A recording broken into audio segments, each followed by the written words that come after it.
Welcome back to the Trig Power Hour, your favorite shows with your favorite high school subject. Up next, catching up with the Carpathians.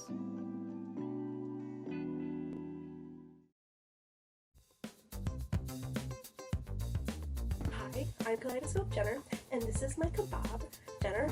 She goes by Shish Kebab. And today we're going to be going over verifying trig identities. I know she's in kindergarten, and she just learned her ABCs, but you can never be too young to learn verifying trig identities. Okay, so we have sine theta minus sine theta, cosine squared theta equals sine to the third theta. Now first you're going to factor, because the sine's a factor, because sine theta.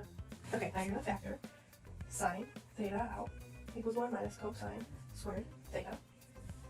Then you're going to use Pythagorean identity. Identity. Sine squared theta plus cosine squared theta equals 1 because 1 minus cosine squared theta equals sine squared theta. In order to get sine to the third power theta, you have to take out sine theta, sine squared theta. And that's how you verify that it equals sine to the third power theta. Okay, now do you get it? No, I don't get it. Okay, we'll go over one more example, alright? Okay. Okay. Yeah, 1 over sine theta minus cosine theta over sine theta equals 1 minus cosine theta over 1 plus cosine theta. So I'm going to use reciprocal identity. So you see 1 sine and quotient identity. So we have quotient cosine theta over sine theta. And then we're going to get 1 minus sine theta minus cosine theta over sine theta squared. That was a really mistake, I apologize. And we're going to rewrite that using common denominator. So we do 1 minus cosine theta over sine theta squared. So that's going to equal 1 minus cosine theta over sine theta, square that. Oh, just the top, not the bottom. My apologies. That's going to equal 1 minus cosine theta, 1 minus cosine theta over sine squared theta. We're going to use Pythagorean identity. I didn't know how to talk. So sine squared plus cosine 2 equals 1 because sine theta equals 1 minus cosine squared theta. Okay, so now we have 1 minus cosine theta. 1 minus cosine theta over 1 minus cosine squared theta. So 1 minus cosine theta, 1 minus cosine theta over 1 minus cosine theta. 1 minus cosine theta. And then we're going to factor that out. 1 minus cosine, silly goose. And then it's going to be 1 minus cosine theta over 1 plus cosine theta.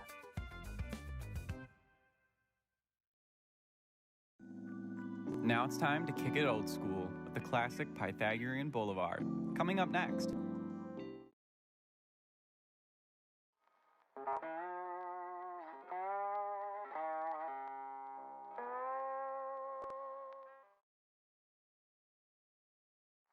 Oh, hello. I'm Laura Smith, and today I'm going to be taking you through the life of a housewife in the 1950s. Although, that doesn't matter much, because I'm a woman, and facts about me are terribly unimportant. After making my family breakfast, I prepared to teach my child by doing a practice trig problem. First, we're going to start off with a rather simple problem. We have sine of theta minus sine of theta times cosine squared of theta equals sine cubed of theta.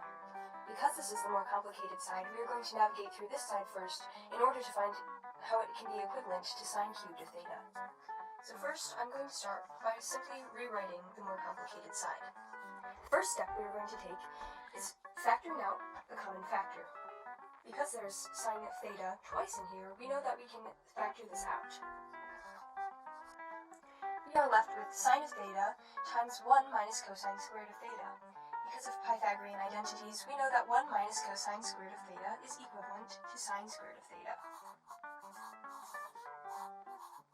Now we simply multiply both of these together, and we are left with sine cubed of theta. This is equivalent to the answer on the right side of the problem in the beginning.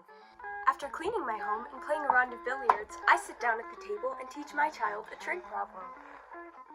Richie, it's time to do homework.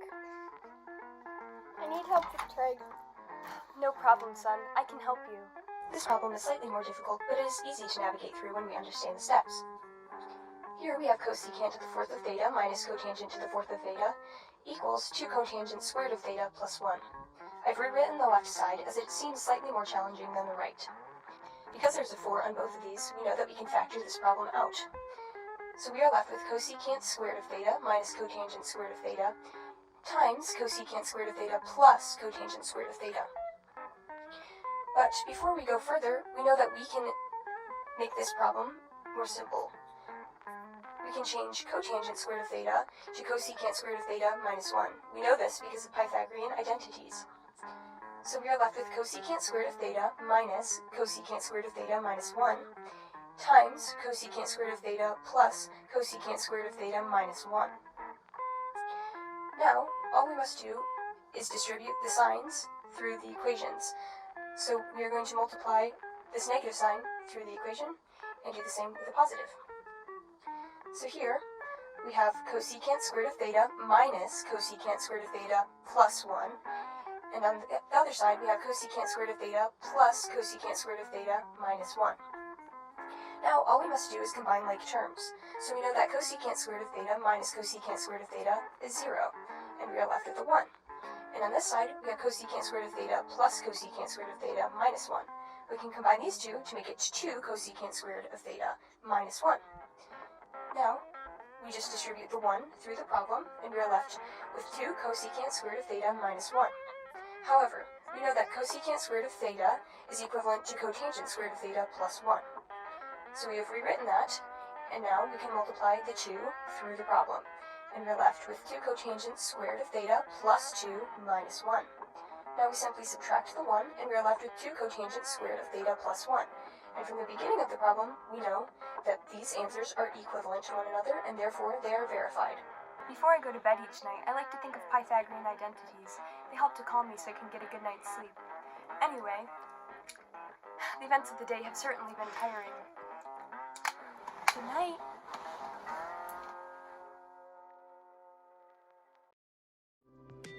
Get ready for more games. The Pepperdy Trig Special is coming up next.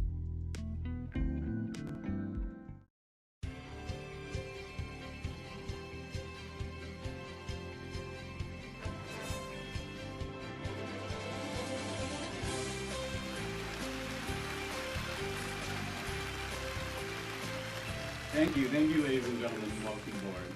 Today's a very special episode of Pepperdy, as each category will be related to trigonometry. Huh? I thought this was just regular Pepperdy. Alright, contestants, good luck, here we go. Pepperdy round. Let's see the trig categories. We have verifying trig identities, verifying trig identities, verifying trig identities, ooh, that's a tricky one, verifying trig identities, verifying trig identities, and finally, verifying trig identities. All right, Brock, if you would start us off. Sure, Alex. Verifying trig identities for 100, please.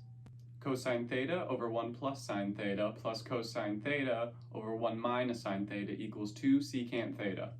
How do you put that in a question? Start off with the left side of the equation and find a common denominator. Then we should have 1 minus sine squared at the bottom on both sides. On the top, we take the cosine times 1 minus sine and the cosine plus 1 plus sine and add them together to get 2 cosines. We then use the Pythagorean identity that 1 minus sine squared is cosine squared. Now we can take a cosine from the top and bottom, leaving us with 2 over cosine, which is also 2 secant. That is correct. That wasn't even a question. Okay, let's go verifying trig identities for 800. All right, Janice and Brock, looks like you've got some serious competition. Now, due to budget cuts, we're just going to skip right to the final Jeopardy. What? Why? That's not even fair. The board isn't even cleared yet. Now, the topic for our final Jeopardy is going to be verifying trig identities. You each have 5 seconds. Good luck.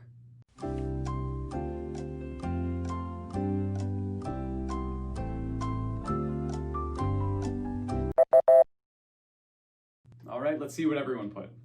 What is the square root of cosine over pi to the 4th? No. What is, begin with the left side of the equation and change tangent to sine over cosine. Then we make the 1 equal by changing it to cosine over cosine.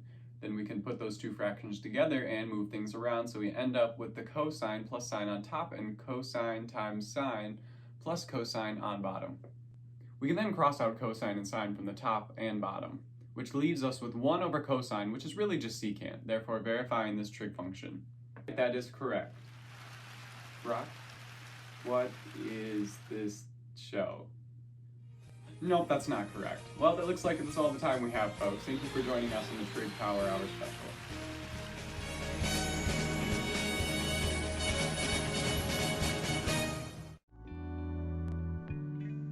Thanks for watching the Trig Power Hour.